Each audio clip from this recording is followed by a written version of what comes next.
Some men spend their whole lives running from the past. Others spend their last years trying to find it again.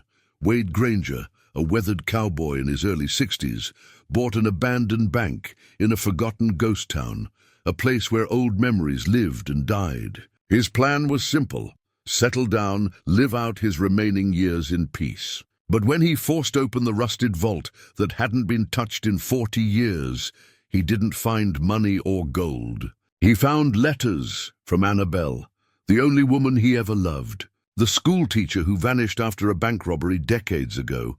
What secret do those faded letters hold about the woman he lost and the life he never knew? Before we continue, tell us where you're tuning in from today. And if this story really touches you, make sure you're subscribed, because tomorrow I've saved something extra. Special for you. The gravel crunched under the tires of Wade Granger's old Ford pickup as he rolled into what remained of Redemption Flats. Dust rose behind him like a ghost unwilling to settle, hovering in the late afternoon sun before drifting away across the empty street. The truck's engine ticked as it cooled, the only sound besides the wind pushing through gaps in weathered buildings. Wade sat there for a moment, and still on the wheel, looking at what 62 years of living had brought him to. The town wasn't much, never had been from what he remembered. A single main street, lined with false front buildings, most of them leaning like tired old men. The painted signs had faded to the point where you had to squint to read them. Saloon, general store, assayer's office. All of them empty now, their windows dark and dusty, the doors hanging loose on rusted hinges. But the bank, his bank now, according to the deed folded in his shirt pocket, still stood square and solid at the end of the street. 2 stories of brick and stone, built to last in a time when people believed things would. The windows on the upper floor were mostly intact, though the glass was so dirty it looked black. The ground floor had been boarded up years ago, the plywood gray and weathered, but still holding. Wade climbed out of the truck, his knees complaining the way they did these days. His boots hit the dirt, and for a moment he just stood there, one hand on the truck door, looking at what he'd bought with most of his savings. A ghost town bank in the middle of nowhere, Montana. His daughter would have called him crazy. His ex-wife would have agreed with her. Maybe they'd both be right, but crazy had a way of making sense when you got to a certain age. When you'd spent 40 years drifting from ranch to ranch, rodeo to rodeo, never putting down roots, because roots required you to remember why you'd left in the first place. And Wade had spent 4 decades trying very hard not to remember. The wind picked up, carrying the scent of sage and dust. Wade walked toward the bank, his shadow stretching long across the empty street. He'd been here once before, a lifetime ago. 22 years old, full of dreams and rodeo glory, riding through on his way to the summer circuit. That's when he'd met Annabelle Monroe, the schoolteacher with eyes like morning coffee and a laugh that made everything seem possible. They'd had 3 months together, 3 months of believing that maybe he could be the kind of man who stayed put, who built something, who deserved a woman like her. Then August came, and with it the pull of the next rodeo, the next prize, the next chance to prove he was worth something. He'd promised to come back after the season. Promised to write, promised 100 things that young men promise when they don't yet understand that some promises are meant to be kept. He never came back, never wrote. Drifted from circuit to circuit until his knees gave out, then from ranch to ranch until even that got too hard. And through all of it, Annabelle's face stayed with him, especially in the quiet hours before dawn when a man can't lie to himself anymore. Wade reached the bank's front entrance. Heavy double doors, the wood gray with age, but still solid. A chain wrapped around the handles, secured with a padlock so rusted it looked like it might crumble if he breathed on it too hard. He'd brought bolt cutters for this moment, but first he just stood there, his hand on the weathered wood, feeling the weight of what he was about to do. Coming back here wasn't an accident, wasn't random. When he'd seen the ad in the rural properties listing, historic bank building, Redemption Flats, Montana, as is, something in his chest had tightened. He'd known the moment he saw the name of the town, known he'd buy it, no matter what kind of shape it was in, known he was finally ready to stop running. The bolt cutters made quick work of the chain. It fell away with a heavy clank, and Wade pulled the doors open. They protested, groaning on hinges that hadn't moved in decades, but they opened. Dust motes swirled in the shaft of sunlight that cut through the darkness inside, and the smell that rolled out was one of age and abandonment, old wood, stone dust, the particular mustiness of a place that had been closed up and forgotten. Wade stepped inside. The main floor was larger than he'd expected. High ceiling, maybe 15 feet, with pressed tin tiles that had once been white, but were now stained brown from water damage. The floor was wide pine planks, scarred and dusty, but mostly intact. To his left, a long wooden counter ran half the length of the room, the teller's station. Behind it, metal grates still protected the spaces where customers once handed over their hard-earned money, and at the back of the room, dominating the space like a monument to another era, stood the vault. Wade had seen pictures of old bank vaults, but seeing one in person was something different. The door was massive, had to be 3 feet thick, made of steel and iron with a combination lock the size of a dinner plate. The locking mechanism sprouted from the door like the roots of an ancient tree, wheels and pins and bolts all working together in precise mechanical harmony. Or they had once. Now everything was filmed with rust and dust, frozen in place by decades of neglect. He stood there looking at it for a long time. The vault door was closed, sealed tight. Whatever was inside had been there since the last person walked away from this place. According to the Historical Society records he'd dug up, the bank had closed in 1985, the same year Annabelle disappeared. The year the town died. Wade shook his head, pushing away memories that wanted to surface. There'd be time for that later. Right now he had work to do. The sun was already sinking toward the mountains, painting the sky in shades of copper and gold. He needed to get his gear unloaded before dark. Over the next hour, Wade made trips back and forth from the truck, bringing in his belongings. Wasn't much. A bedroll and sleeping bag, a camp stove and propane, boxes of food that didn't need refrigeration, his tools because he knew he'd need them, a few changes of clothes, some books he'd been meaning to read. At 62, a man learned to travel light. He set up camp in what had been the bank manager's office, a smaller room off the main floor with a window that still had glass in it. The walls were papered with some kind of pattern that might have been flowers once, but was now just brown stains on brown paper. A heavy wooden desk sat against one wall, its surface empty except for dust. Wade swept the floor, laid out his bedroll, and propped his saddle in the corner where he could see it. Some things a man kept even when they stopped being useful. As twilight settled over Redemption Flats, Wade sat on the front steps of the bank, eating beans straight from the can and watching the stars come out. The silence was profound, in a way that city folks never understood. Not the absence of sound, but the presence of quiet, wind in the sage, the distant cry of a coyote, the settling sounds of old buildings talking to themselves. He thought about what he'd told himself this would be. A quiet place to live out his last years. Maybe fix the building up enough to open a small shop selling tack and saddles, the kind of handmade leatherwork that was getting harder to find. Something simple, something peaceful. But sitting there in the dark, with the bank at his back and 40 years of regret sitting heavy on his shoulders, Wade knew the truth. He'd come here because this was the last place he'd been happy. The last place he'd believed in the possibility of being someone other than a man who ran away. And maybe, if he was being honest with himself in the way old men finally learn to be, he'd come here hoping to find some piece of her, some echo of Annabelle Monroe and the 3 months when he'd almost been the man he wanted to be. The next morning, Wade woke to sunlight streaming through the grimy window. His back ached from sleeping on the floor, but that was nothing new. He was 62, not dead. He could still work, still move, still do what needed doing.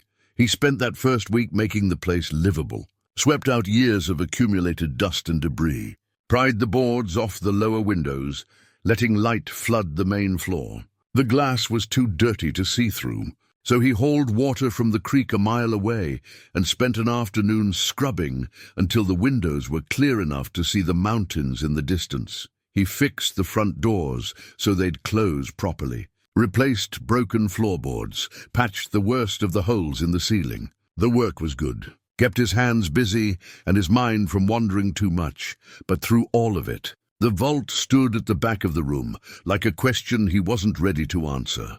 On his 4th day there, he drove to Pinewood, the nearest town that still had living people in it. 40 miles of dirt road, but the Ford made it without complaint.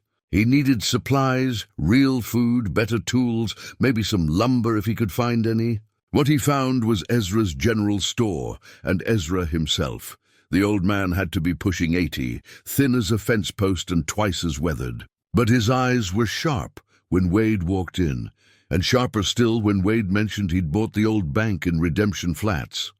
"That's so," Ezra said, leaning on the counter. "Hasn't been anyone in that town for 30 years near about." "That's what I hear," Wade replied, picking out a few cans of coffee. "Suits me fine. Looking for quiet. Quiet's one thing. Ghosts are another." Wade looked up at that. "What do you mean?" Ezra shrugged. "Old town's got old stories. Redemption Flats got more than most. You planning to open that vault?" The question hung in the air. Wade set the coffee cans on the counter carefully. "Why would you ask that?" "Because it's been closed since the place shut down. And it shut down because of what happened there. The robbery. The scandal. That schoolteacher who disappeared with all the money." Ezra's eyes measured Wade. "You know about that?" Wade's throat was dry. "I know some.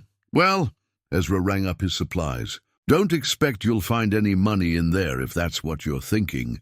Never was any, far as anyone could prove. Just a lot of questions and one woman who vanished into thin air." Wade paid, loaded his supplies into the truck, and drove back to Redemption Flats with Ezra's words echoing in his mind. That night, he stood in front of the vault for a long time, his hand resting on the cold steel. Not yet, he told himself. Not yet, but soon. Because whatever was in there, whatever secrets the vault held, they were the reason he'd really come back. He just wasn't quite ready to face them. 3 weeks after moving into the bank, Wade finally decided it was time. He'd put it off as long as he reasonably could. There were always more repairs to make, more cleaning to do, more reasons to avoid the inevitable. But on a Tuesday morning in late September, with frost on the ground and winter starting to whisper promises of things to come, Wade stood in front of the vault with a crowbar in one hand and a hammer in the other. The combination was lost to time. Ezra had confirmed as much when Wade asked casually if anyone in Pinewood might know it. The old man had just shaken his head. The bank manager, who would have known, had left town the day after the robbery. Never came back. The safe company that manufactured the vault had gone out of business in the 70s, which meant if Wade wanted to know what was inside, he'd have to break in.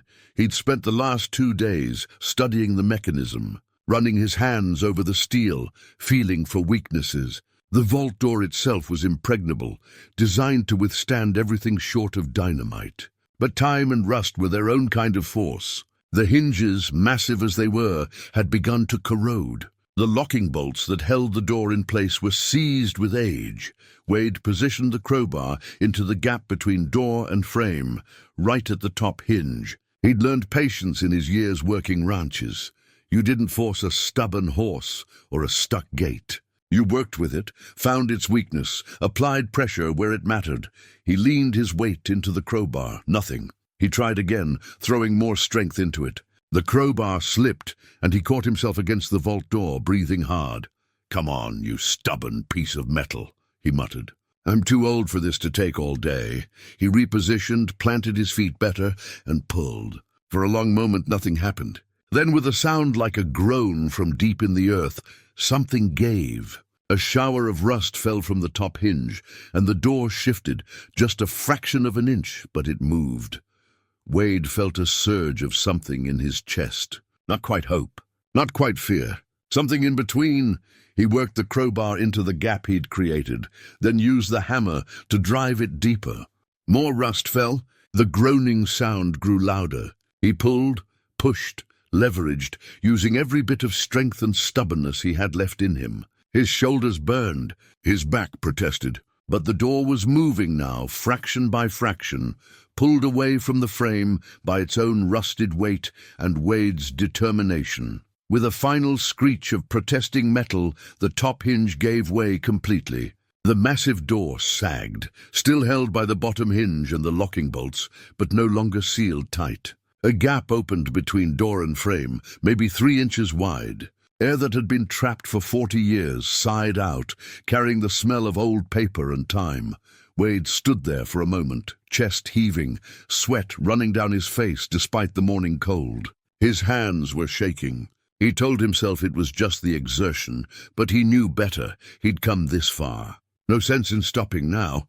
It took another 20 minutes of work before the door opened far enough for him to slip inside. The vault wasn't large, maybe 8 feet by 10, with metal shelving along 2 walls. The ceiling was low enough that Wade had to duck slightly, and the air was stale, untouched by wind or weather, for longer than some people lived. He pulled out his flashlight and swept the beam around the interior. Empty shelves. Dust thick enough to write in. A filing cabinet in one corner, its drawers hanging open and empty. No money, no gold. No currency of any kind. Wade felt something between relief and disappointment. What had he expected? The stories all said the money was gone, taken by the robbers, or by Annabelle, depending on who you believed. But then his flashlight beam caught something on the bottom shelf, pushed far back against the wall. A box, not a bank box or a safe, just a plain wooden box, the kind you might keep personal things in. About the size of a shoebox, dark wood, worn smooth by handling.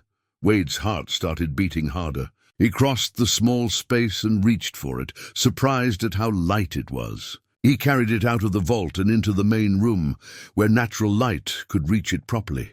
He set it on the old teller's counter and just looked at it for a long moment. His hands were still shaking, but not from the physical work this time. The box had no lock, just a simple clasp.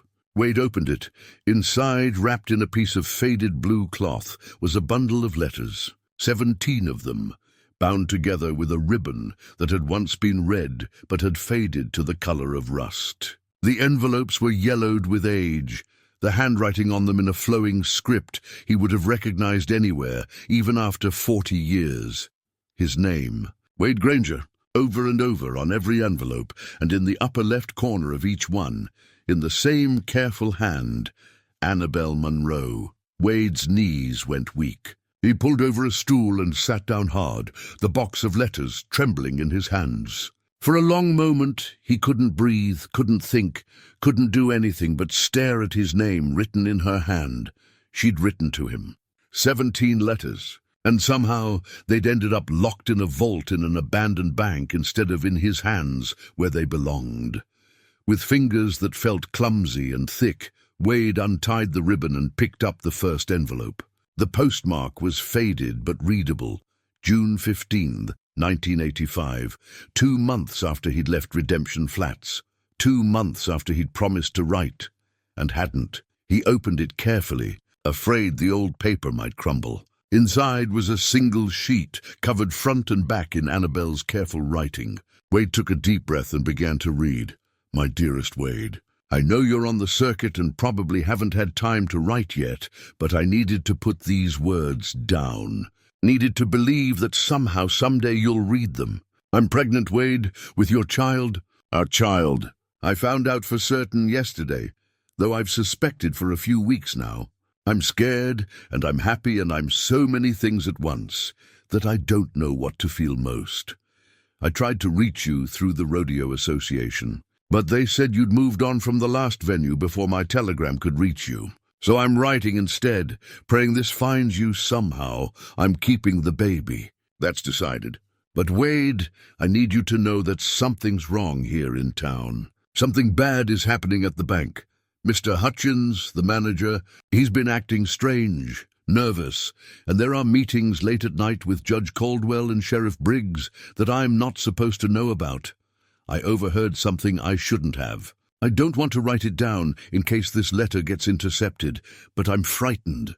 I'm putting all of this in a safe place. All the proof, all the truth. Somewhere it can wait for you if I can't. Please come back, Wade. I know you have your dreams, your plans, but I need you. Our baby needs you. And I'm afraid of what might happen if you don't. I love you. I never stopped. Please come back. Always yours, Annabelle. The letter fell from Wade's hands. He sat there, the words reverberating through his skull like gunshots. Pregnant, afraid, something wrong. Our baby needs you. Wade put his face in his hands. His breath came in ragged gasps that might have been sobs if he'd let them be. 40 years. 40 years she'd been gone, and he'd told himself she must have run off, must have chosen something other than the life they might have built together. But she hadn't run. She'd been here, scared and pregnant and trying to reach him, and he'd been too busy chasing belt buckles and prize money to even check for messages. He looked at the remaining letters, still bound together on the counter. 16 more. 16 more pieces of a story he should have been part of. 16 more chances he'd missed because he'd been too proud, too restless, too young and stupid to understand what he was walking away from. Wade picked up the letters with shaking hands. Whatever had happened to Annabelle, whatever had driven her to hide these letters in a locked vault, he was going to find out. He owed her that much. Owed their child that much, a child he'd never known existed until this moment. A child who would be 40 years old now, if they were still alive. His son or daughter, walking around somewhere in the world, and he'd missed their entire life. Wade pressed the letters against his chest and closed his eyes. The vault had been closed for 40 years, keeping its secrets, but now it was open. And whatever truth lay in these letters, whatever had happened to Annabelle and their child, Wade was going to find it, even if it destroyed him to know it, even if he was 40 years too late. Wade didn't sleep that night. He sat at the desk in the manager's office with a kerosene lamp burning, reading the letters one by one, in the order Annabelle had written them. The second letter was dated 3 weeks after the first. Her tone had shifted from frightened hope to something closer to desperation. She'd tried calling the Rodeo Association again. Had written to his last known address in Wyoming. Nothing had reached him. She was starting to show now, she wrote, and people in town were beginning to talk. The third letter was different, harder. She'd made peace with doing this alone, she said, but she wanted him to know what kind of man he'd turned out to be. The words stung, even 40 years later. Wade didn't blame her. He deserved every bit of anger those pages held. By the fourth letter, dated late July, her fear had sharpened into something more specific. Mr. Hutchins had confronted her one evening after she'd stayed late at the schoolhouse. He'd asked her pointed questions about whether she'd been in the bank building after hours, whether she'd seen anything she shouldn't have. The questions themselves were an admission of guilt, she wrote. He knew she knew something. Wade leaned back in his chair, rubbing his eyes. The lamp cast shadows that danced across the walls, like ghosts. He could picture Annabelle, small, maybe 5'4", with that determined set to her chin when she believed in something. She wouldn't have backed down easily. Wouldn't have lied well either.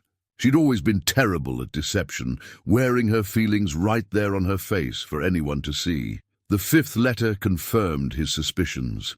She'd gone to Sheriff Briggs with her concerns. Told him about the late-night meetings, the strange behavior, the way Hutchins kept asking her questions. Briggs had been kind, she wrote, but ultimately dismissive. Told her she was reading too much into normal business dealings. Suggested that her condition might be making her emotional, more prone to seeing problems where none existed. Wade's jaw tightened. He'd known men like Briggs, decent enough on the surface, but the kind who believed women worried too much, imagined things, needed a man to tell them what was real and what wasn't. The sixth letter, dated August 12th, was when everything changed. Wade, last night I couldn't sleep. The baby was moving, keeping me awake, so I went for a walk. It was late, past midnight, but the moon was full and the air was cool enough to breathe. I ended up near the bank. I wasn't planning to go there, but I saw lights in the windows. At first I thought maybe someone had broken in, but then I recognized Mr. Hutchins's car, parked in the alley. I should have left. I know that now. But something made me look in the window.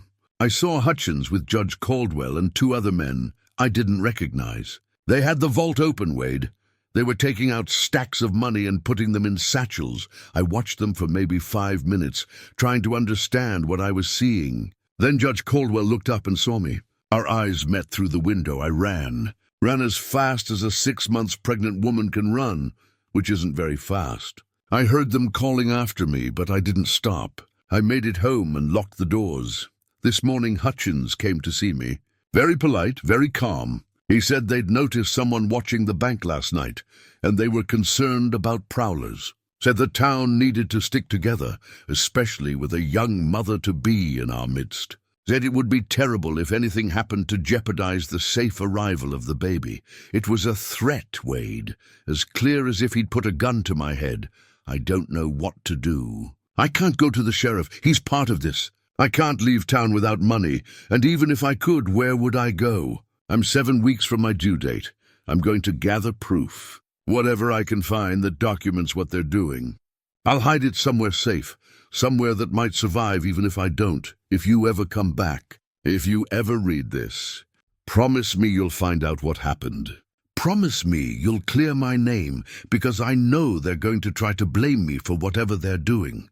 Promise me you'll find our child and tell them their mother loved them. I'm so scared. Wade, I wish you were here. The letter ended there. Wade set it down with shaking hands. His chest felt like someone had wrapped iron bands around it and was pulling them tighter with every breath. He reached for the 7th letter, but stopped when something fell from between the pages. A photograph, faded and creased from decades in the vault. Wade picked it up and held it under the lamplight. Annabelle stood in front of the bank, her belly round with pregnancy under a loose summer dress. The photo must have been taken in late July or early August, based on the dates of the letters. She wasn't smiling, not the bright, unguarded smile he remembered. This was something more careful, more posed. And standing next to her, his hand resting on her shoulder in a way that made Wade's blood run cold, was a man in his 40s. Dark hair slicked back, expensive suit, the kind of smile that didn't reach his eyes. Possessive, that was the word that came to mind. The man's hand on her shoulder looked possessive. Wade turned the photo over. On the back, in Annabelle's handwriting, August 1st, 1985, A.H. insisted on this. Said every mother-to-be should be photographed, as H. Aaron Hutchins had to be. The bank manager. Wade stared at the photograph, trying to understand what he was seeing. Why would Hutchins want a picture with Annabelle? Why would she have hidden it with the letters instead of destroying it? Then it hit him. Evidence. She'd been gathering proof, just like she said. This photograph showed her with Hutchins just days before she witnessed the theft. It established their connection, put them in the same place at the same time. If she disappeared, if money went missing, this photo would raise questions about Hutchins's involvement. She'd been building a case, collecting pieces of a puzzle that would make sense if someone ever looked at them together. Wade set the photograph down next to the letters. His mind was racing now, putting together pieces that had been scattered for 40 years. The bank robbery that everyone said happened in mid-August. Annabelle's disappearance a few days later. The money that was never recovered. The schoolteacher blamed for a crime she didn't commit. It hadn't been a robbery. It had been a cover-up. Hutchins and Caldwell and whoever else was involved had been stealing from the bank for who knows how long. When Annabelle witnessed it, they'd staged a robbery to explain the missing money and disappear the only witness who could contradict their story. Wade stood up, the chair scraping against the floor. He walked to the window and looked out at the empty street of Redemption Flats. Dawn was starting to break, painting the sky in shades of gray and pink. Somewhere out there, his son or daughter might still be alive. 40 years old now, living their life without knowing the truth about their mother. And somewhere, the men who destroyed Annabelle might still be alive too. Judge Caldwell would be, 90 now if he was still breathing. Hutchins probably dead, if there was any justice in the world. But dead or alive, Wade was going to find out what happened. He was going to piece together the truth from these letters, and whatever else he could find. He was going to clear Annabelle's name, and then he was going to find his child. He owed Annabelle that much, owed himself that much. He'd spent 40 years running from the past, but the past had been waiting here in this vault the whole time, impatient as stone. Now it was time to face it. Wade turned back to the desk, where 11 more letters waited to be read, 11 more pieces of the story. He picked up the 7th letter, the one that came after the photograph, and began to read. The sun rose over Redemption Flats, spilling light through the dusty windows of the old bank. And inside, an old cowboy finally started learning the truth about the only woman he'd ever loved. Wade spent the next 3 days reading and rereading the letters, making notes, trying to build a timeline of events. The more he learned, the clearer the picture became, and the darker. Annabelle had been methodical in her documentation. She'd written down dates, times, names of people she'd seen coming and going from the bank. She'd noted discrepancies in the bank's public statements about deposits and withdrawals. She'd even managed to copy some figures from a ledger. She'd glimpsed when Hutchins left his office door unlocked one afternoon. She'd been building a case that could bring down some of Redemption Flats' most powerful men, and they'd known it. On the 4th day after opening the vault, Wade drove to Pinewood. He needed more information than the letters could provide. Needed to know what the official story had been, what people remembered, whether anyone else had questioned the narrative that Annabelle Monroe had helped rob the bank and run off with the money. He found Ezra at his store, sweeping the front steps in the morning sun. "Back again," the old man said. "It wasn't a question. Need to ask you some things," Wade replied. "About what happened in Redemption Flats, the robbery, the woman who disappeared." Ezra stopped sweeping and leaned on his broom, studying Wade with those sharp eyes. "You find something in that vault?" "Maybe. You remember much about it?" "Some. Wasn't living here yet, moved to Pinewood in '87, but folks talked about it for years after. Still do sometimes when they want a mystery to chew on." Ezra gestured to a bench beside the door. "Sit. I'll tell you what I know." Wade sat, and Ezra settled beside him with a small grunt. "August of 1985, Ezra began. "Bank was robbed on a Friday night. Or that's what they said. Nobody saw it happen. Bank was closed over the weekend like usual. When Hutchins opened up Monday morning, he claimed the vault had been emptied. $87,000 gone. That's specific," Wade noted. "Hutchins had it documented down to the penny. Showed the sheriff his books, showed Judge Caldwell. Everything checked out far as anyone could tell. And the schoolteacher?" Ezra's face darkened. "Annabelle Monroe. Sweet girl by all accounts. Taught at the school for 3 years. Everyone liked her. But she was pregnant, unmarried, and she disappeared the same weekend as the robbery. Easy math for most folks." "Too easy," Wade said quietly. "That's what some people thought." Ezra looked at him sideways. "You knew her, didn't you? That's why you bought that bank. Not for the building. For her." Wade nodded slowly. "I knew her. Long time ago. The baby yours?" "According to her letters, yes." Ezra was quiet for a moment. "She leave any proof about what really happened?" "Some. Enough to make me think the whole robbery story was a cover-up.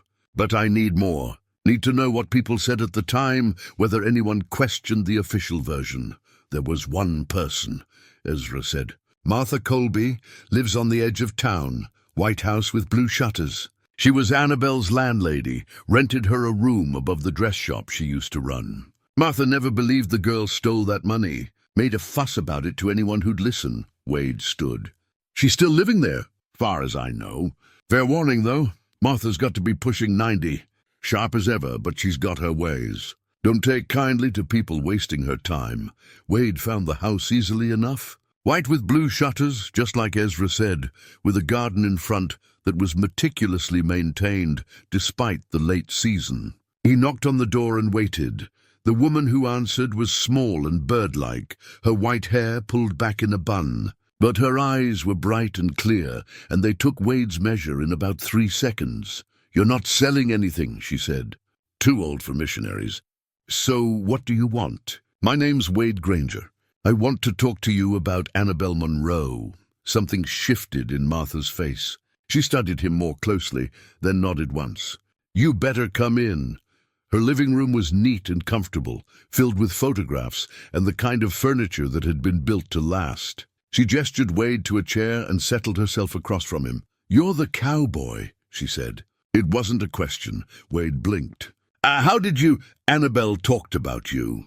Showed me a picture once, before it all went bad. You'd left her." "Yes, ma'am, I did. And I've regretted it every day since."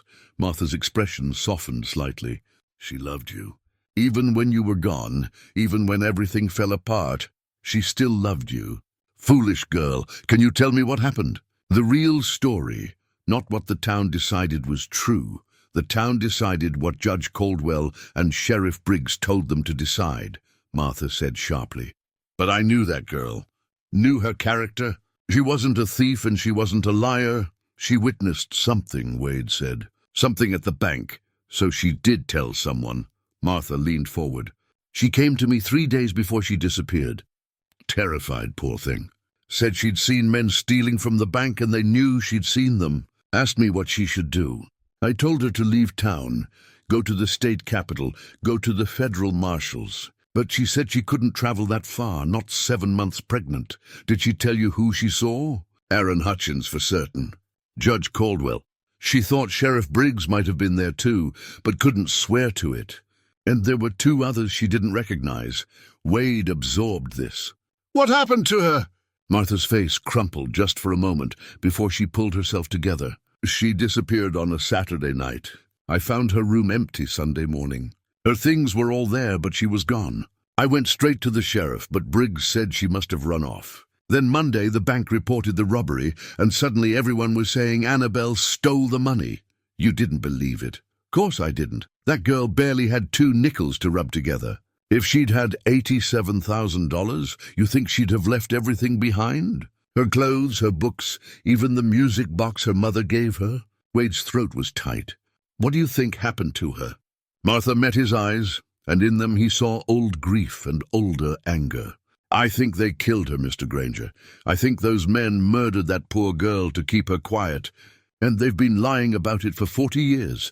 Wade drove back to Redemption Flats with Martha's words echoing in his skull. He'd known on some level that this was where the story led. But hearing someone else say it, someone who'd known Annabelle, made it real in a way the letters hadn't quite managed. He parked the truck and walked into the bank, his boots heavy on the wooden floor. The afternoon sun slanted through the windows, illuminating the dust that still danced in the air. The vault stood open now, no longer keeping its secrets. Wade walked past it into the manager's office. He'd been avoiding a thorough search of this room, focusing instead on the letters. But if Annabelle had been gathering evidence, maybe she'd hidden pieces of it in multiple places. He started with the desk, pulling out drawers, checking for false bottoms. Nothing. The filing cabinets were next. But they'd been emptied long ago. He checked behind the peeling wallpaper, under the floorboards that weren't nailed down tight. And that's where he found it. A loose board near the window came up easily, revealing a shallow space beneath. Inside was a tarnished badge, the kind a sheriff would wear. Wade picked it up carefully, turning it over in the fading light. On the back, scratched into the metal as if done in haste, were 2 initials, A.H. Aaron Hutchins. Wade sat back on his heels, the badge heavy in his hand. Why would Sheriff Briggs's badge have Hutchins's initials on it? Unless it wasn't Briggs's badge at all. Unless it was evidence of something else entirely. Maybe Hutchins had been a deputy before becoming a banker. Maybe there was a connection Wade didn't understand yet. Or maybe Annabelle had marked it to prove who'd helped in the cover-up. Either way, she'd hidden it here, along with everything else, building her case piece by piece, hoping someone would find it, hoping he would find it. Wade stood, the badge still in his hand, and looked out the window at the dying light. Somewhere in those letters, somewhere in the evidence Annabelle had so carefully preserved, was the full truth about what happened to her, and he was going to find it, no matter how long it took. The next letter Wade read changed everything again. It was dated September 3rd, 1985, and the handwriting was shakier than in the previous letters, as if written by someone exhausted or in pain.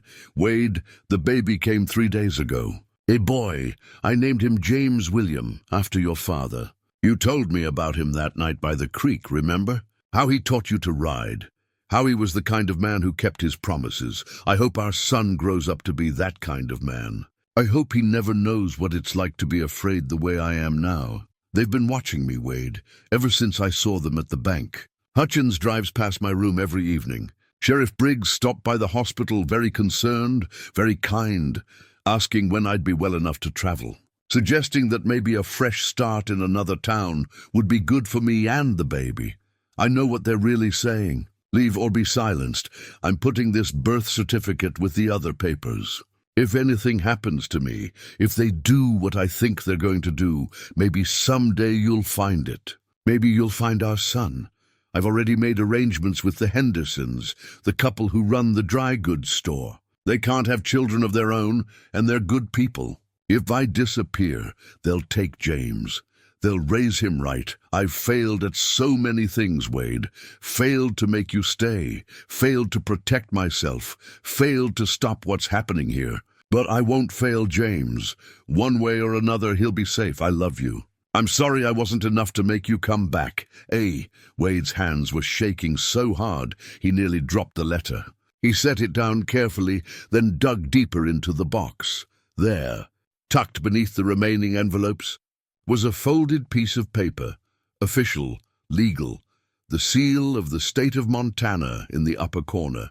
Birth certificate. Wade unfolded it with trembling fingers. Name, James William. Granger, date of birth, August 30th, 1985. Place of birth, Redemption Flats community. Hospital mother, Annabelle Marie Monroe. Father, Wade Thomas Granger, there it was. Written in official ink on official paper. Proof that somewhere in the world he had a son. A son who was 39 years old now. A son who'd grown up without him, without knowing his father had never received word of his existence. Wade pressed the heels of his hands against his eyes. His chest ached with something too big to name. Joy and grief and regret all tangled together until he couldn't tell where one ended and another began. A son. He had a son, James William, named after Wade's father, the man who'd taught him everything worth knowing before dying when Wade was 16. The loss that had sent Wade drifting in the first place, unable to stay in one place long enough to remember what he'd lost. And now there was James, his James, Annabelle's James. Wade stood abruptly, the chair scraping back. He couldn't sit still with this knowledge burning through him. He paced the length of the bank, his boots echoing on the wooden floor, back and forth, while his mind raced through the implications. The Hendersons, Annabelle had written. They'd taken the baby if something happened to her, which meant they'd know what became of him. Whether he was still alive, where he'd gone, what kind of man he'd become. Wade stopped pacing. The Hendersons. He needed to find them. He drove to Pinewood the next morning, going straight to Ezra's store. The old man looked up from his coffee and sighed. "You're becoming a regular fixture," Ezra said. "What is it this time?" "The Hendersons. Couple who used to run a dry goods store in Redemption Flats. You know what happened to them?" Ezra scratched his chin. "Hendersons. Harold and Constance, that'd be. They left Redemption Flats in '86, moved to Billings. Harold died maybe 10 years ago. Connie's still around, I think. Got a place in one of them retirement communities. You know which one?" "Could find out." "Give me a day or two."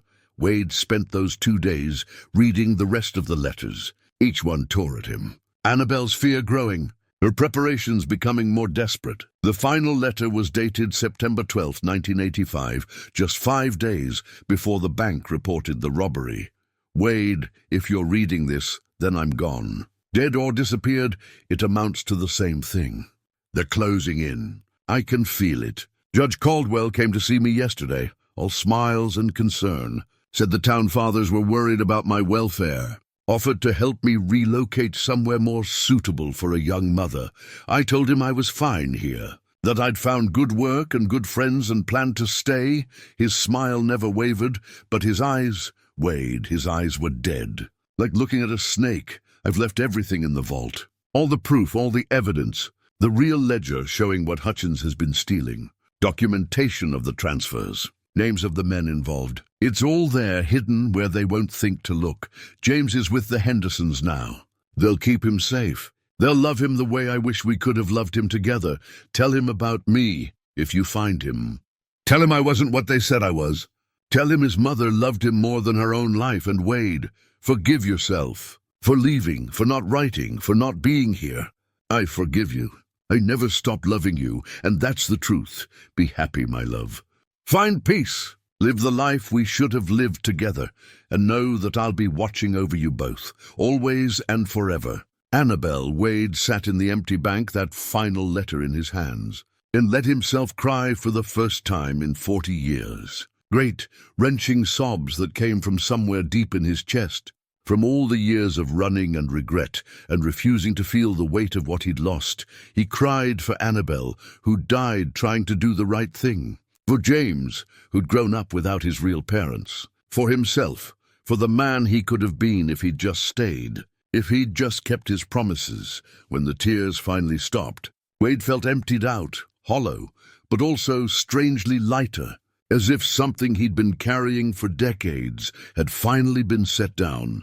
He had a purpose now, clear and simple: find his son. Tell him the truth about his mother, and make sure the men who destroyed her paid for what they'd done. 3 days later, Ezra came through. Constance Henderson was in a retirement community called Sunset Meadows in Billings. Wade got the address and drove there that same day. The facility was nice enough, clean, well-maintained, with gardens and a fish pond. Wade found Connie Henderson in the common room. A tiny woman in her 80s, with steel-grey hair and bright button eyes that reminded him of Martha Colby. When he introduced himself and said Annabelle's name, her hand flew to her mouth. "Wade Granger," she whispered. "Oh, my lord, she told me about you. Showed me your picture. We thought you were dead, or you would have come back. I never got her letters. Never knew she was in trouble or pregnant or—" His voice broke. "Can you tell me about James? Is he still alive?" Connie's eyes filled with tears, but she smiled. "Oh yes, very much alive. We raised him as our own, moved to Billings when the bank closed. He grew up thinking we were his parents, but when he turned 18, we told him the truth. Showed him the papers Annabelle left with us. What did he do? He was angry at first, confused, but then he started researching, trying to find out what really happened to his birth mother. He became a teacher just like Annabelle, history. Said he wanted to help young people understand that the truth matters, even when it's buried." Wade's throat was tight. "Where is he now?" "Still in Billings. Teaches at the high school. Lives about 10 minutes from here." Connie reached over and patted his hand. "He's a good man, Wade. You'd be proud of him." Annabelle would have been so proud.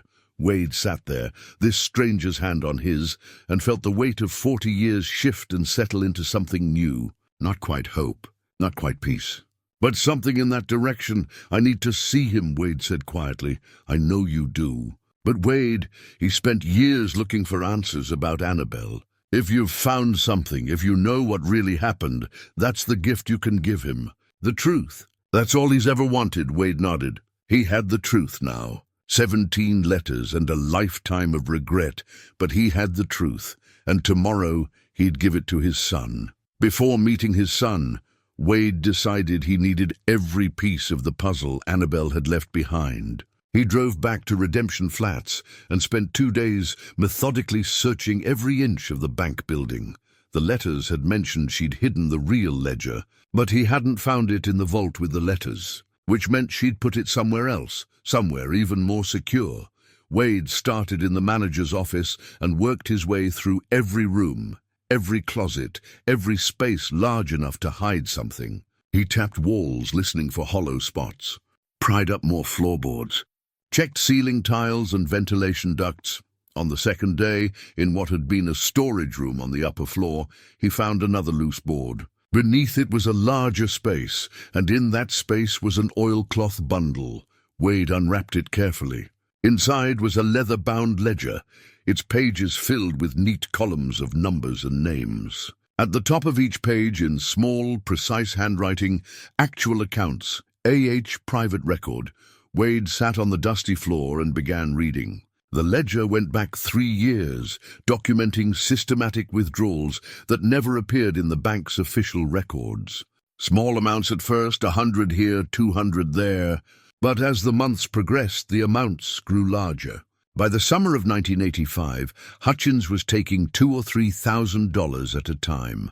The final entry was dated August 15, 1985, the day before the alleged robbery. The total amount stolen, by Wade's calculation, was just over $87,000. The exact amount the bank had reported missing. There was no robbery. Never had been. Hutchins had been embezzling for years, and when Annabelle caught him in the act, he'd staged the robbery to explain the missing money and blamed her for it. Wade wrapped the ledger back up and tucked it in his jacket. This was evidence, proof of what Annabelle had written in her letters. But it was more than 40 years old. Would it still matter? Would anyone care about a crime committed in a dead town by men who might themselves be dead? He drove to the courthouse in Pinewood the next day to check property and death records. Judge Harrison Caldwell, he discovered, was still alive at 91, living in a house just outside of town, on land his family had owned for 3 generations. Aaron Hutchins had died in a car accident in 1997. Sheriff Coleman Briggs had suffered a heart attack in 1987, just 2 years after the robbery, so 2 dead, 1 alive. And Wade had no idea who the other 2 men were that Annabelle had seen in the bank that night. He was standing in the courthouse hallway, thinking about his next move, when a man in his 50s approached him. Expensive suit, carefully styled hair, the kind of confidence that came from money and position. "You're Wade Granger," the man said. It wasn't a question. Wade tensed. "Who's asking?" "Thomas Caldwell. I'm an attorney here in town. My grandfather mentioned you'd been making inquiries. Said you bought that old bank in Redemption Flats, so Judge Caldwell had been keeping track." Wade kept his expression neutral. "That's right. It's my property now, of course. I just wanted to introduce myself, make sure you weren't having any trouble getting settled." Thomas smiled, but it didn't reach his eyes. Small towns can be tricky for newcomers. Easy to misunderstand local history, stir up old stories that are better left buried. Is that a threat? Of course not. Just friendly advice. Thomas glanced at the files Wade had been reviewing. My grandfather's lived here a long time. He's seen a lot of changes, remembers things differently than the official records show. If you're doing historical research, you should probably talk to him. Get the full picture. Maybe I will. Thomas nodded, gave a final tight smile, and walked away. Wade watched him go, his jaw clenched. The message had been clear enough. We know what you're doing. Stop, which meant they were worried. And people only worried when they had something to hide. Wade left the courthouse and drove back to Redemption Flats. But as he turned onto the dirt road leading to the ghost town, he noticed a car following at a distance. Dark sedan, too clean to belong to anyone who lived out here. It stayed back about a quarter mile, matching his speed. When Wade pulled up to the bank, the sedan slowed, but didn't stop. Just cruised past on the main road, the driver's face obscured by the sun on the windshield. Wade stood outside the bank, watching until the dust settled. Someone was definitely keeping tabs on him now. That night, he locked the bank's doors and wedged a chair under the handle. He slept with his hunting rifle beside his bedroll, though he didn't expect trouble. Not yet. They'd try intimidation first, threats, making his life difficult. But if that didn't work, Wade pushed the thought away. He was 62, not 22. He wasn't looking for a fight. He just wanted the truth to come out. Wanted Annabelle's name cleared and his son to know his mother hadn't been a criminal. The next morning he went looking for the old Western Union office. It took some searching. Most of the buildings had no signs left, their original purposes long forgotten. But he finally identified it by the faded outline on the wall where telegram and cable had once been painted. The door hung crooked on one hinge. Inside, the office was a mess of old papers, broken furniture, and what looked like raccoon nests. But in one corner stood a filing cabinet, its drawers rusted shut. Wade worked them open one by one. Most were empty or filled with papers too damaged by time and weather to read. But the bottom drawer, protected by its position from the worst of the elements, still held a logbook, Telegram record, 1985. The cover read, Wade carried it outside into better light and began flipping through the pages. Each entry showed the date, recipient, sender, and a brief note about delivery status. He found it on a page dated April 3rd, 1985. 3 days after he'd left town. Recipient Wade Granger. Professional rodeo circuit sender Annabelle Monroe. Message: Wade, stop pregnant, stop, please come back, stop, something wrong at bank, stop, need you. Stop, Annabelle. Status: held per A. Hutchins' instruction: paid $50 to intercept Wade. Stared at the entry, his hands starting to shake. She'd tried to reach him, tried to tell him she was pregnant, tried to warn him about the bank. But Hutchins had intercepted the telegram, paid off the operator to make sure it never reached Wade. If he'd received it, if he'd known, everything would have been different. He would have come back, would have been there for the baby's birth, would have been there when Annabelle needed protection, would have been able to stop what happened to her. Hutchins hadn't just stolen money. He'd stolen Wade's chance to save the woman he loved, stolen James's chance to know his real parents, stolen 40 years of life that should have been theirs. Wade closed the logbook carefully, his jaw tight. His hands were steady now, the shaking replaced by something harder and colder. He'd been planning to find his son, tell him the truth, and maybe contact the authorities about what he'd discovered. Let the law handle it. But standing there with proof of how thoroughly his life had been destroyed by Aaron Hutchins and Judge Caldwell and whoever else had been part of this conspiracy, Wade felt something shift inside him. These men had murdered Annabelle, had stolen his son from him, had gotten away with it for 40 years, while people called the woman Wade loved a thief and a coward. The law hadn't cared then, wouldn't care much now probably. 40-year-old crimes in a dead town, with most of the perpetrators already dead themselves. But Wade cared, and his son, who'd spent his whole life looking for answers about his mother, would care. Maybe it was time to stop trying to handle this through official channels. Maybe it was time to confront Judge Caldwell directly, make him answer for what he'd done. Wade tucked the telegram log inside his jacket with the other evidence. He'd meet his son first, show him everything Annabelle had left behind. And then, together, they'd decide what justice looked like for the men who'd destroyed their family.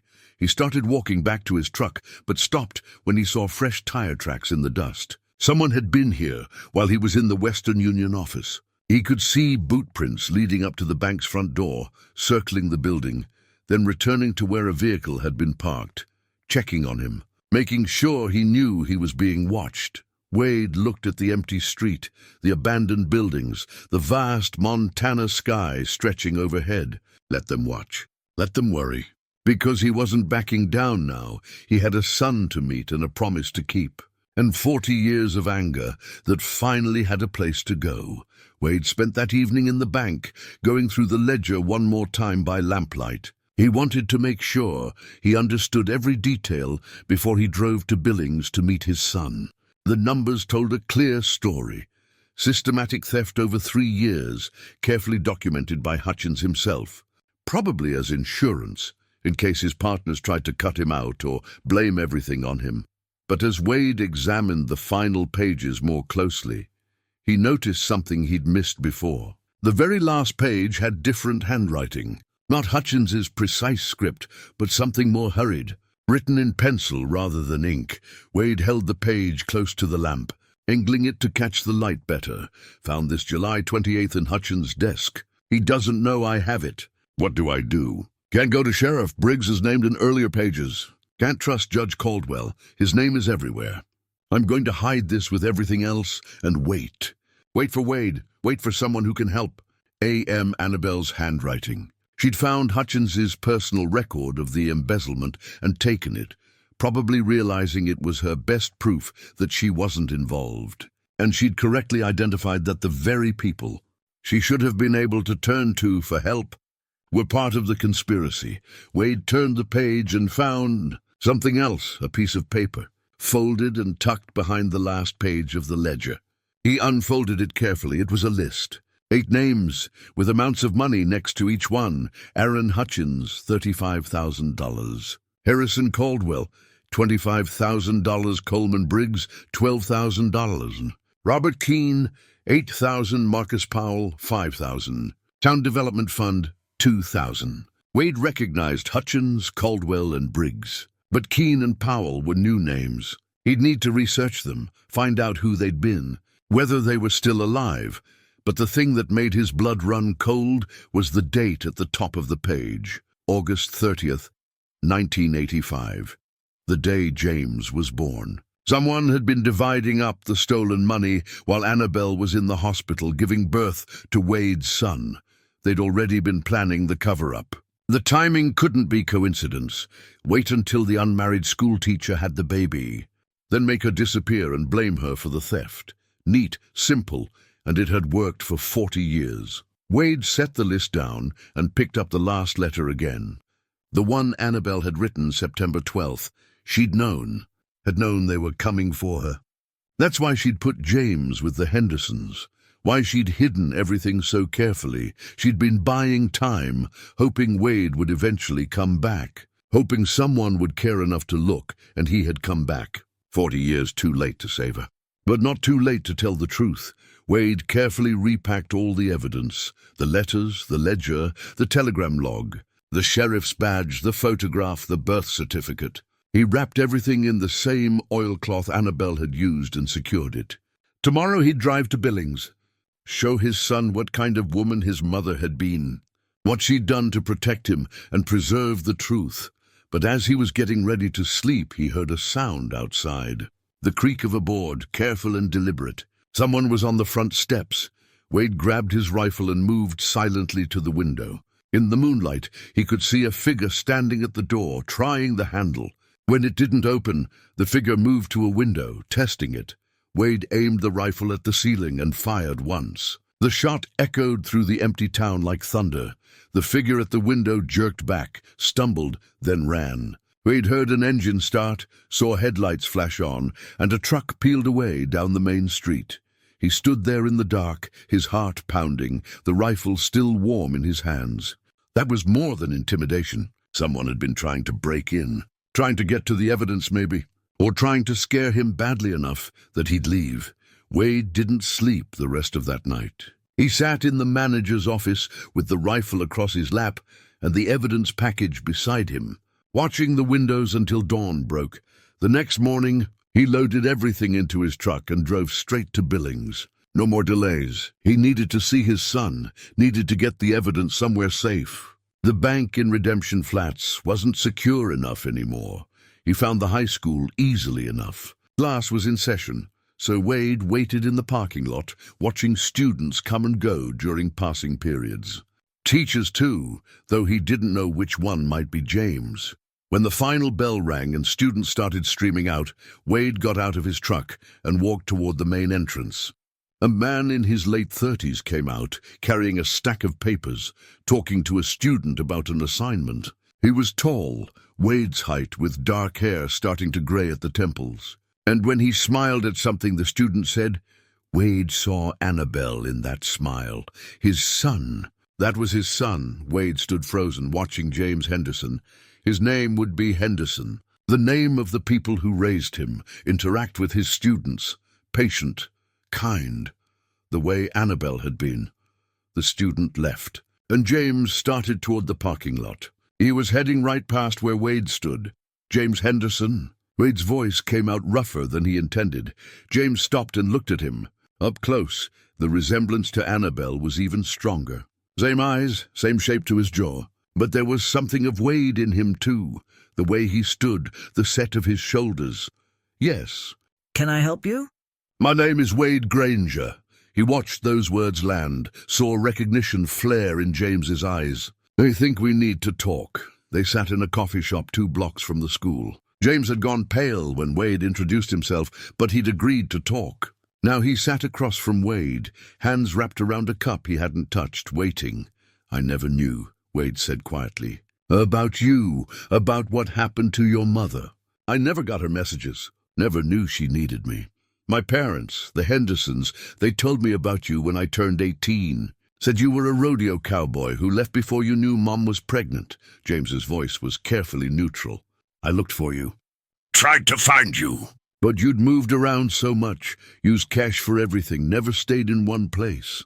You didn't want to be found? No, I didn't. Wade met his son's eyes. I was running from everything. From my father's death.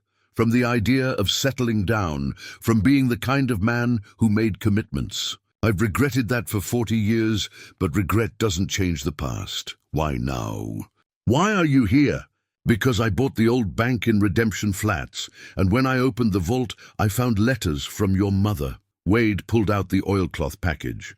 She left evidence, proof of what really happened to her, proof that she wasn't a thief or a coward. She was brave and she loved you more than her own life. James stared at the package. His hands were shaking. What kind of proof? Letters. A ledger showing who really stole the money. Her telegram she tried to send me that was intercepted. Everything you'd need to clear her name. Wade pushed the package across the table. This belongs to you. She left it for both of us, but mostly for you. So you'd know the truth. James opened the oilcloth with trembling fingers. He pulled out the first letter, saw his mother's handwriting, and his eyes filled with tears. She wrote to you, he whispered. All this time I thought that she'd run away and left me. That I wasn't enough for her to stay. You were everything to her, Wade said, his own throat tight. Read the letters. You'll see. She hid you with people she trusted because she knew what was coming. She died protecting you. Died. James looked up sharply. You're sure? Not certain, but yes. I think they killed her when she wouldn't leave town quietly. When she wouldn't take the blame for their crime. Wade leaned forward. Your mother witnessed Judge Harrison Caldwell and Aaron Hutchins and others stealing from the bank. They staged a robbery to cover it up and blamed her. And when that wasn't enough, when she wouldn't cooperate, I believe they murdered her. James went very still. Judge Caldwell, he's still alive, I know. I've met his grandson, Thomas. They know I'm looking into this. They're getting nervous. Good. James's voice had gone hard. Let them be nervous. You have evidence? Everything your mother collected.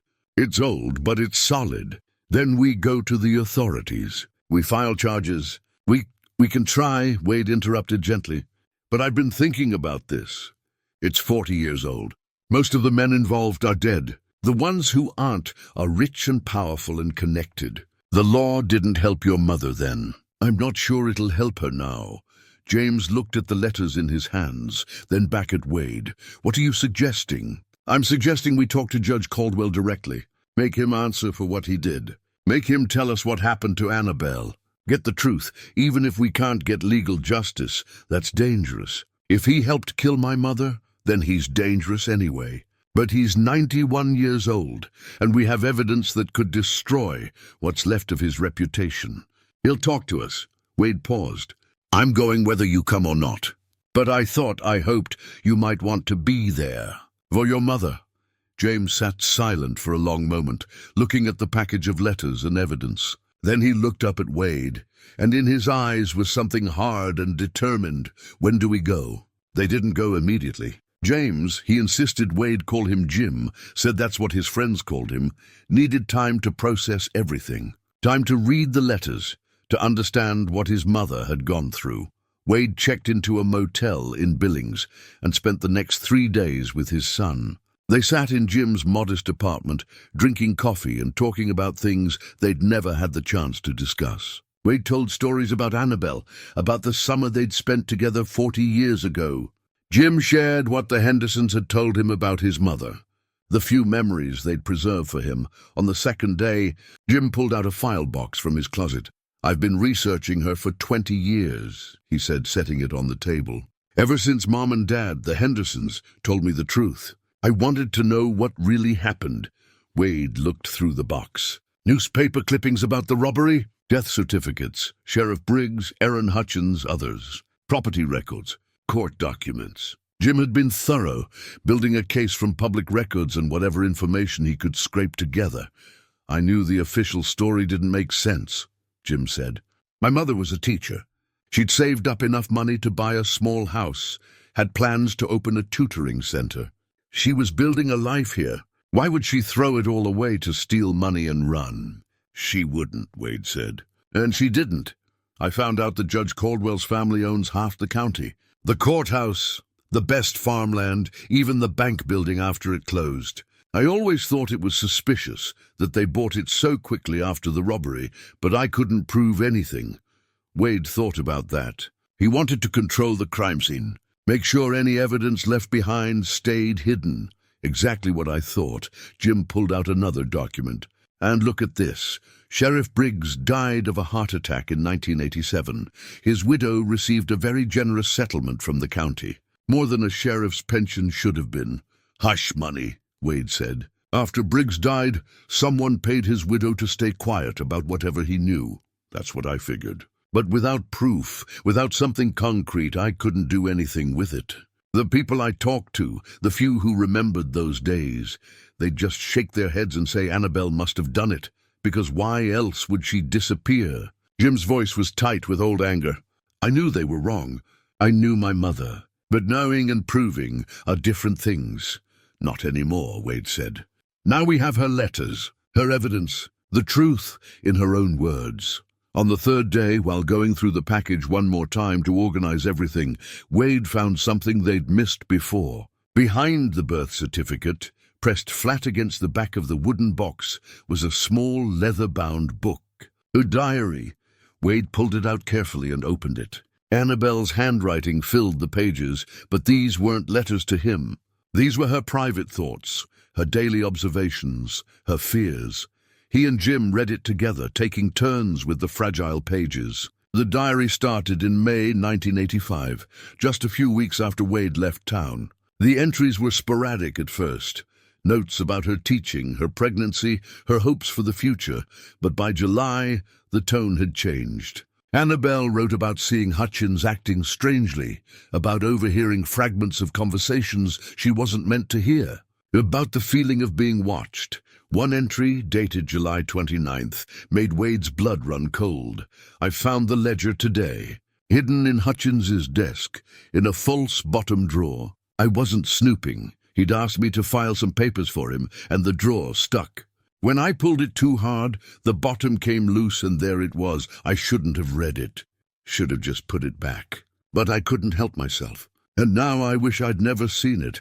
They've been stealing from the bank for 3 years. Not just Hutchins, but Judge Caldwell, Sheriff Briggs, even the mayor. The amounts are staggering. And they're planning something bigger. I saw notes about a final withdrawal scheduled for mid-August, right before the bank examiners are due to audit the accounts. I took the ledger. I know I shouldn't have, but I did. It's evidence, proof. I wrapped it up and hid it in the one place Hutchins would never look, inside the vault itself, in a space behind the lower shelf that I found when I was helping him inventory last month. If they find out I have it, I don't know what they'll do. But I can't give it back. This is the proof that could bring them all down. Wade looked at Jim. She was incredibly brave. Pregnant, alone, and she still did the right thing. That's who she was, Jim said quietly. Even knowing it might cost her everything, she couldn't let them get away with it. They kept reading. The diary entries became more frequent and more frightened as August approached. Annabelle wrote about Hutchins watching her, about Judge Caldwell stopping by the school to ask pointed questions about her future plans, about Sheriff Briggs suggesting she might be happier in another town. The entry for August 30th, the day Jim was born, was short. James arrived this morning. 7 pounds, 3 ounces, perfect, beautiful. I held him and I knew I'd die for this child. I'd do anything to keep him safe. Wade, if you ever read this, know that your son is the best thing I've ever done. The only purely good thing in all this mess, Jim wiped his eyes. Wade put a hand on his son's shoulder and left it there. The final diary entry was dated September 13th, 1985, the day after the last letter. They're coming tonight. I can feel it. Judge Caldwell stopped by this afternoon with an offer. $20,000 if I'll leave town immediately and never come back. Say I took the money from the robbery and I'm repaying it. Everyone will think I'm guilty, but at least I'll be alive. I told him no. Told him I'd go to the federal authorities if he didn't leave me alone. His face, Wade, his face went so cold. He said some choices can't be unmade. That I need to think about what's best for James. It was a threat. Clear as day, I've put James with the Hendersons. They'll keep him safe. They're good people and they'll love him. I've left instructions with my lawyer that if anything happens to me, they get custody and a letter explaining everything. I've put all the evidence in the vault, the letters, the ledger, the proof. Wade will come back someday. I have to believe that. And when he does, he'll find it all. He'll know the truth. I'm not brave enough for this, but I don't have a choice. If I run, they'll hunt me down. If I stay and keep quiet, they'll kill me anyway. I know too much. The only chance I have is to make them understand that killing me will bring more attention, not less. That I've left evidence that will surface if I disappear. Maybe it'll work. Maybe they'll decide I'm more dangerous dead than alive, but I don't think so. I think tonight might be my last night. So I'm writing this final entry, and then I'm going to sit here and wait and hope I'm wrong. If I'm not wrong, if this is the end, then I want you to know, Wade, that I loved you, that I never blamed you for leaving, that James is the best of both of us, and he's going to be extraordinary. Take care of our son. Tell him his mother wasn't a coward. Tell him I loved him more than my own life, and Wade, forgive yourself. Please live the life we should have lived together. Be happy, eh? The diary ended there. Wade closed it carefully, his hands shaking. Jim sat with his face in his hands, shoulders shaking with silent sobs.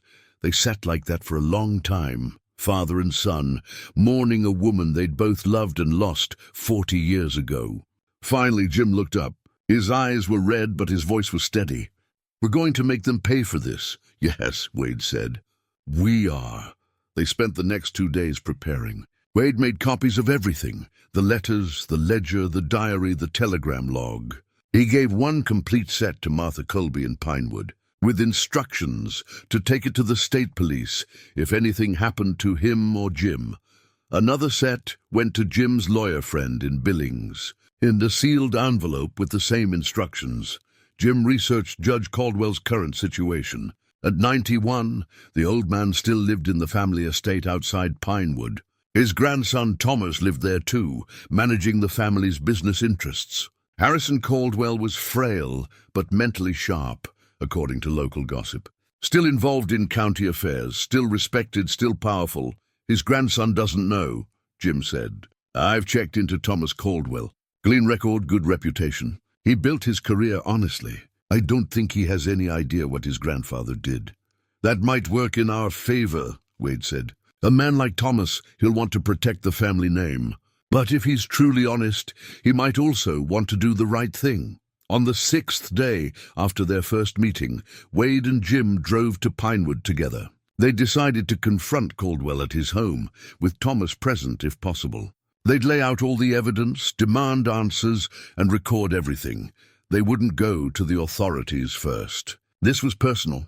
This was about giving Annabelle a voice 40 years after she'd been silenced. As they drove through the Montana countryside, Jim said quietly, "Tell me more about her." About that summer, so Wade did. He told Jim about how Annabelle had laughed, how she'd looked at sunrise, how she'd believed in him even when he didn't believe in himself. He told him about the promises he'd made and broken, about the man he'd failed to be. "She forgave you," Jim said when Wade finished. "In her last letter, she forgave you, I know. But I'm not sure I've forgiven myself." "Then maybe it's time you did." Jim looked at his father.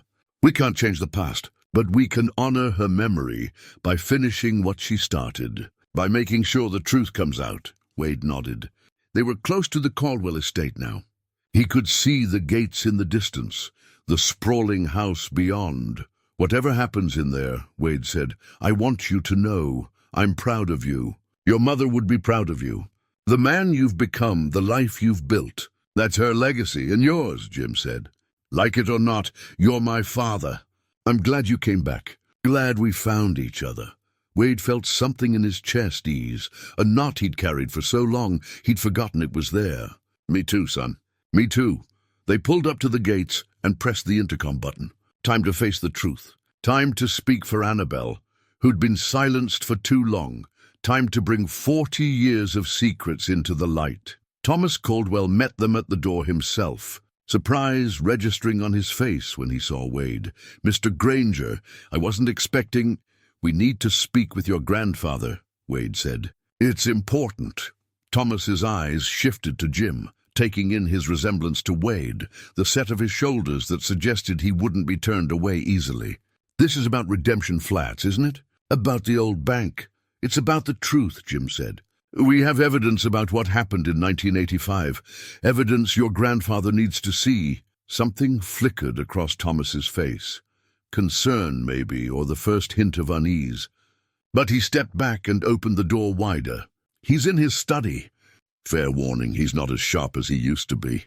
Some days are better than others. They followed Thomas through a house that spoke of old money and older pride. Dark wood paneling, oil paintings of stern-faced ancestors, furniture that had probably been in the family for generations. At the end of a long hallway, Thomas knocked on a heavy oak door. "Grandfather?" "You have visitors." The voice that answered was thin but steady. "Send them in." Judge Harrison Caldwell sat behind a massive desk in a leather chair that dwarfed his shrunken frame. At 91, he was barely a shadow of the man he'd been. Sparse white hair, liver-spotted hands, rheumy eyes behind thick glasses. But when those eyes focused on Wade, there was intelligence there, sharpness, recognition. "Wade Granger," Caldwell said. His voice was like dry leaves rustling. "I wondered when you'd work up the courage to come see me. You know who I am, of course. My grandson told me you'd been asking questions. Stirring up old ghosts." Caldwell's gaze shifted to Jim. "And this must be the boy. Annabelle's child. You have her eyes." Jim's jaw tightened. "My name is James Henderson. Annabelle Monroe was my mother." "Was she?" Caldwell smiled, and it was not a kind expression. "I suppose legally, yes. Though the Hendersons raised you, didn't they? Good people. Did right by you, from what I hear." "We're not here to discuss my upbringing," Jim said. "We're here to discuss what you did to my mother." Thomas had been standing by the door, but now he moved closer. "What are you talking about? What did he do?" Wade pulled out the oilcloth package and set it on Caldwell's desk. "We found these in the bank vault in Redemption Flats. Letters from Annabelle Monroe to me. A ledger showing systematic embezzlement over 3 years. Evidence of a conspiracy to steal from the bank and blame it on an innocent woman." He laid the items out one by one. Letters, ledger, diary, telegram log, photograph. Each piece of evidence carefully placed where Caldwell could see it. The old man's face didn't change. He looked at the evidence with the same detached interest someone might show looking at a museum exhibit. "Ancient history," he said finally. "Everyone involved is dead except me, and I'm not far behind. What do you think this proves?" "It proves you and Aaron Hutchins and Sheriff Briggs stole $87,000 from the bank. It proves Annabelle Monroe witnessed the theft and tried to report it. And it proves she was murdered or disappeared because she was the only witness who could expose you." "Disappeared," Caldwell corrected. "She disappeared. No one murdered anyone. The girl ran off, probably scared of what would happen when her role in the robbery came out." "She didn't rob the bank," Jim said, his voice shaking with controlled anger. "She tried to stop you. She gathered evidence. She went to the authorities, who were part of your conspiracy. When she wouldn't take your money and leave quietly, you made sure she couldn't tell anyone what she knew." Thomas had gone pale. "Grandfather, is this true? Were you involved in a bank robbery?" "It wasn't a robbery," Caldwell said calmly. "It was asset redistribution. The bank was failing. We were going to lose everything. We took what we needed to survive, to keep the town alive for a few more years. It was necessary. It was theft," Wade said. "And when Annabelle caught you, you killed her." "I did no such thing." Caldwell's voice sharpened. "I'm many things, Mr. Granger, but I'm not a murderer. Yes, we took the money. Yes, we staged the robbery to cover it up. Yes, we encouraged the schoolteacher to leave town rather than cause trouble. But I never laid a hand on her." "Then where is she?" Jim demanded. "Where's my mother?" Caldwell was silent for a long moment. His eyes, behind those thick glasses, were unreadable. Finally he said, "She refused to leave, refused to take the money, said she'd go to the federal authorities, expose everything. We couldn't allow that. The scandal would have destroyed more than just us. It would have destroyed the entire county. So you killed her," Wade said flatly. I gave the order, Caldwell corrected, his voice still eerily calm. Hutchins and Briggs carried it out. I believe Hutchins was the one who actually— well, that doesn't matter now, does it? He's dead. They're all dead. And I'm an old man who'll be in the ground soon enough. The room had gone very quiet. Thomas stood frozen, his face white with shock. Wade's hands were clenched so tight his knuckles had gone white. Jim looked like he might be sick. You're admitting to conspiracy to commit murder, Thomas whispered. Grandfather, do you understand what you just said? I understand perfectly. I'm 91 years old, Thomas. What are they going to do, arrest me? Put me on trial? I'll be dead before any case makes it to court. Caldwell looked at Wade and Jim. You came here wanting the truth. Well, there it is. Annabelle Monroe was an inconvenient complication. We dealt with her. That's how the world works, gentlemen. The powerful protect their interests. Where is she buried? Jim's voice was barely above a whisper. Where's my mother? Caldwell was quiet for a long moment, studying Jim's face. Something almost like regret flickered across his features. She's on this property, Eastern Edge, near the old windmill. We buried her there the night of September 13th, 1985. Hutchins said it would be quick, that she wouldn't suffer. I don't know if that's true. I chose not to know the details. Jim made a sound that was halfway between a gasp and a sob. Wade put a hand on his son's shoulder, steadying him. You murdered her and buried her on your own land, Wade said, his voice shaking with rage. You've been living here, walking past her grave for 40 years, and you just— what? Pretended she never existed? I've thought of her, Caldwell said quietly. More than you might imagine. Especially in recent years. When you're my age, Mr. Granger, the past has a way of becoming more real than the present. I see her sometimes in my dreams, young, pregnant, afraid. He looked at Jim. I'm not asking for forgiveness. I don't deserve it. But I want you to know, I regretted the necessity of it. Still do? The necessity? Jim's voice cracked. You're calling my mother's murder a necessity. In the context of the time, yes. We made a choice. Her life against the security of dozens of families in the county, against the survival of businesses, livelihoods, futures. It was a cold calculation, but it made sense then. It was murder, Thomas said. His voice was hollow, shocked. Grandfather, you're confessing to murder. And I need to call the authorities. I need to do what you think is right, Caldwell said. I'm done hiding it. I'm too old and too tired to care anymore. Let them dig her up. Let them try to prosecute me. I'll be dead before they can put me in a courtroom. Wade felt a pressure building in his chest, a rage so pure and hot it threatened to choke him. This man had destroyed Annabelle, had stolen 40 years of life that should have been theirs, had made his son grow up without a mother, without knowing the truth. And he sat there calm and unrepentant, talking about necessity and calculations, as if Annabelle had been nothing more than a problem to be solved. You don't get to do this, Wade said, his voice low and dangerous. You don't get to confess and die peacefully. You owe her more than that. You owe him more than that. He gestured to Jim. What would you have me do? Caldwell asked. I've told you where she is. I've admitted what happened. What more do you want? I want you to tell everyone, Jim said suddenly. His eyes were wet, but his voice was steady. I want a full public confession. I want my mother's name cleared. I want everyone who ever thought she was a thief or a coward to know the truth. That's what I want. Caldwell studied him for a long moment. Then, surprisingly, he nodded. All right, yes, I'll make a statement. Thomas can arrange it with the media. I'll tell the whole story, clear her name. He looked at Jim. It won't bring her back, won't change what happened. But it's the least I can do. It's not enough, Jim said, but his voice broke. It's not nearly enough. But it's what we can get. Thomas had his phone out, his hands shaking. I'm calling our attorney first.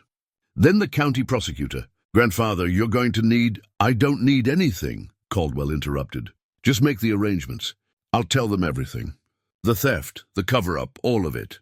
He looked at Wade, including the telegram we intercepted. Hutchins paid the operator $50 to make sure you never knew she was pregnant. We couldn't risk you coming back.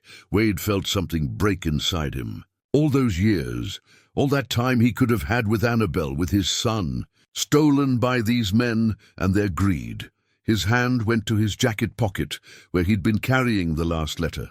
The pressed wildflower fell out, the delicate prairie rose that Annabelle had preserved. It drifted down to the desk, landing on top of the evidence they'd spread out. Jim saw it and his breath caught. He picked it up carefully, holding it like the treasure it was. She pressed this in the last letter, the one she wrote the night before she died. Wade's voice was rough. She said she forgave me, said she loved me. Jim held the flower and tears finally spilled down his cheeks. She loved us both. And they took her away. Yes, Wade said simply. They did.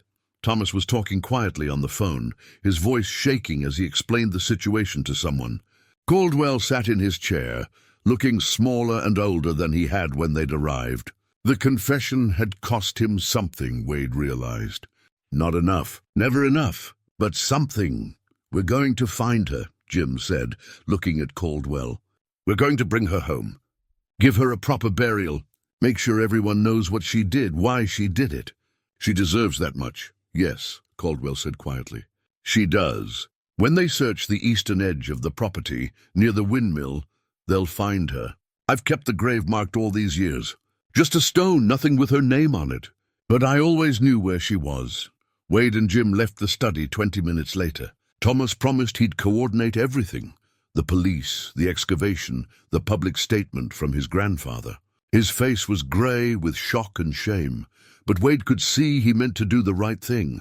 As they walked to Wade's truck, Jim still held the pressed flower carefully in his palm.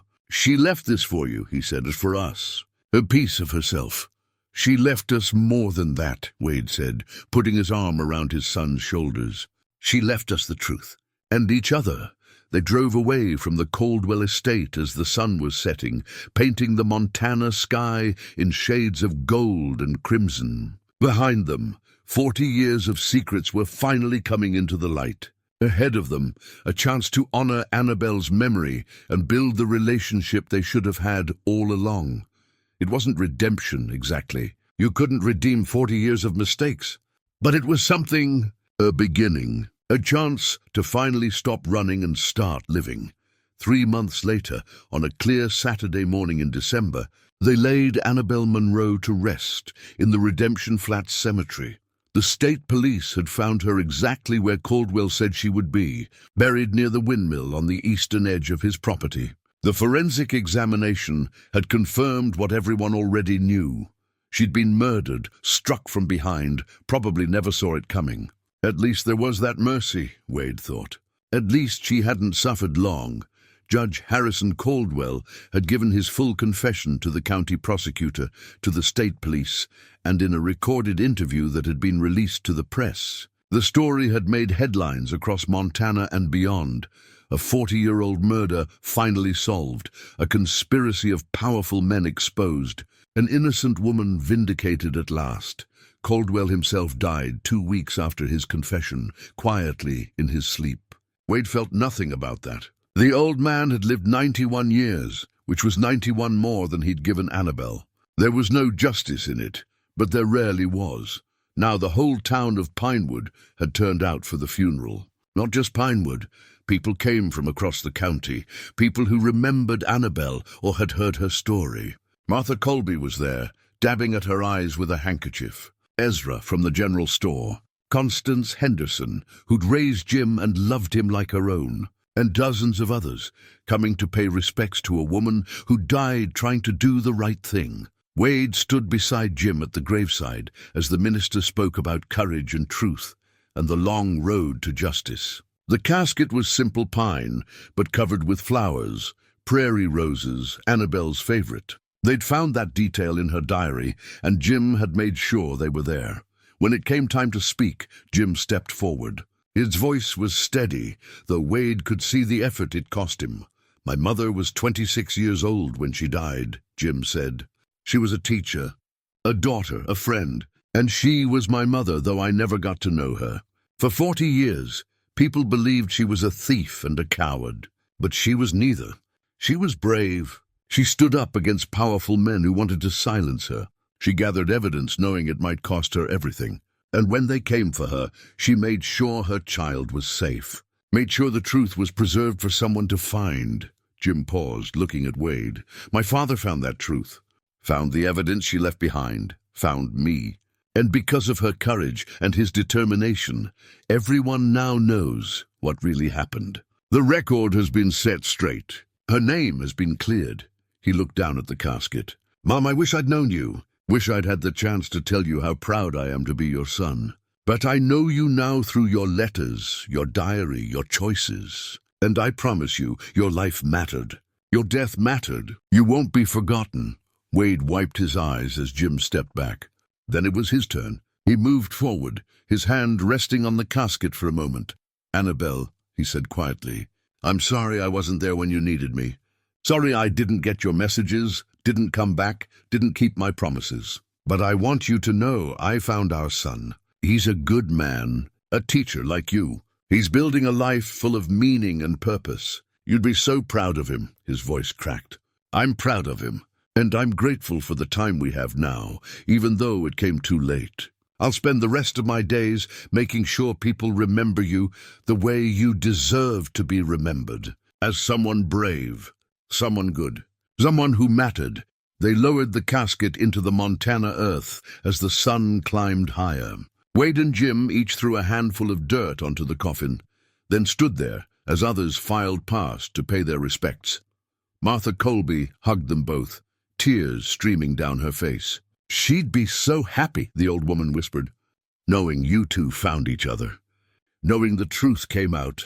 After everyone left, Wade and Jim stood alone by the grave. The cemetery was quiet, except for the wind moving through the bare branches of the trees. What happens now? Jim asked. Now we live, Wade said simply. We honor her memory by living well, by being the kind of people she believed we could be. They'd already started. The old bank in Redemption Flats was being transformed, not into Wade's retirement home or tack shop, but into something better. A community center and museum funded by a settlement from the Caldwell estate. It would house Annabelle's story, preserve the history of what really happened, and provide a gathering space for the surrounding communities. Jim had taken a leave of absence from teaching to help with the project. He and Wade spent hours working side by side, repairing the old building, installing new windows, painting walls. As they worked, they talked. About Annabelle, about the years they'd lost. About the future they could still build. Wade had also discovered he was a grandfather. Jim's wife, Sarah, and their two children, Emma, 8, and Thomas, 5, had welcomed Wade into their lives with open hearts. The kids called him Grandpa Wade, and hearing those words never failed to make his chest tight with emotion. 6 weeks after the funeral, they held the opening ceremony for Annabelle's Legacy Community Center. The turnout was even larger than the funeral had been. There were speeches and food and music. Emma and Thomas ran through the rooms, their laughter echoing off the walls, where 40 years of secrets had once been kept. Wade found himself in the vault at one point, alone for a moment. The space had been cleaned and painted, transformed into a small exhibit room. The walls held copies of Annabelle's letters, photographs, newspaper clippings telling her story. But the vault door remained, a reminder of where it all began. He stood there, one hand on the cold steel, and felt something like peace settle over him. Not happiness exactly. The grief was still there, the regret. But underneath it, something solid. Something real, thank you, he said quietly to the empty room to Annabelle's memory. Thank you for not letting the truth die. Thank you for bringing me home. Jim appeared in the doorway, Emma and Thomas with him. Grandpa, come on, Emma said, tugging at his hand. They're cutting the cake. Wade let her pull him back to the main room, where people were gathered and laughing, where light poured through clean windows, and the air smelled of fresh paint and possibility instead of dust and regret. He'd spent 40 years running from the past, running from commitment, from connection, from the possibility of being hurt again. But the past had been patient. It had waited here in this vault, in these letters, in the son he'd never known. And now, at 62, Wade Granger finally understood what his father had tried to teach him all those years ago. That some things are worth staying for, worth fighting for, worth the risk of getting hurt. He looked at Jim, at his grandchildren, at the community gathered in Annabelle's name, at the new sign hanging outside, Annabelle's legacy, where truth and courage live on. Some men spend their whole lives running from the past, Wade thought. But the lucky ones, the blessed ones, eventually find their way home. And this, finally, was home.